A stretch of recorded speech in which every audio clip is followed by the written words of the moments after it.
Thank you, Bill.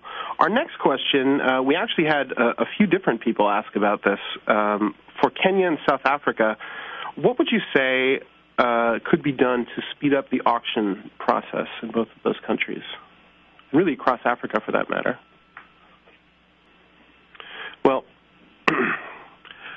I think, and I'll speak about the Kenyan and South African situation, but this is an issue that goes well beyond those two countries. I could substitute Mexico, for example, in this answer, as well as other markets.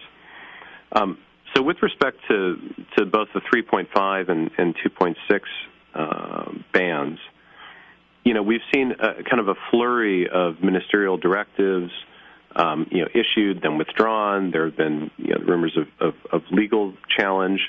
And, of course, we've had, a lot of turnover. Certainly in the case of South Africa, we've dealt with multiple ministers in that position.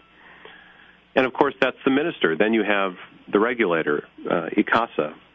And in our view, ICASA just hasn't been given the latitude to perform its regulatory task. And there has to be, I think, coherence in those markets where there's a ministry and then there's a regulator.